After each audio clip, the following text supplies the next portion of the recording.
We begin this Wednesday night in Blythewood as a violent incident last month at a public park has now led to policy changes in the town.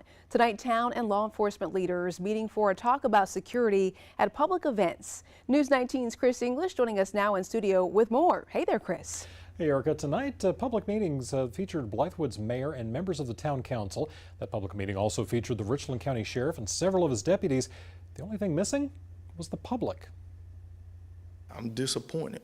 Out of 75 plus chairs there, it was more deputies here than concerned citizens. Disappointment is how Blythewood Mayor Sloan Griffin described the turnout for what was supposed to be a discussion about security at public events. Town council member and Mayor Pro Tem Donald Brock Jr. agrees. You know, all we can do is have events like this, invite people out, and if they show, they show. If they don't, they don't.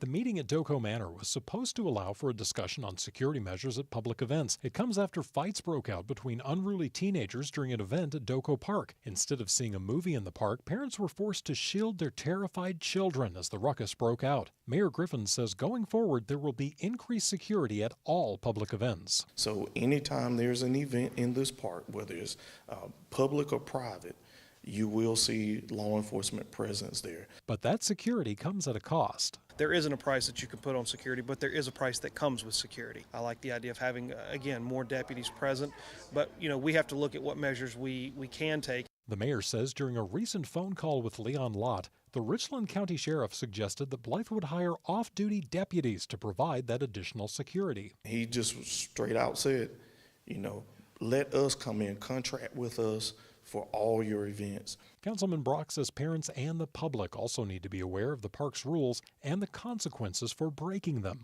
So I think it's kind of a mix of somewhere in there between additional officers and, again, more education of the public of what our expectations are and what we're going to do when people break our rules. And the mayor said tonight's public discussion about security and safety in Blythewood won't be the last. He also said that private events at the park, like weddings, will also be required to pay for additional security. And Griffin hopes to work with the town council to hash out exactly how that process will work and how much it will cost. Live in studio tonight, Chris English, News 19, WLTX.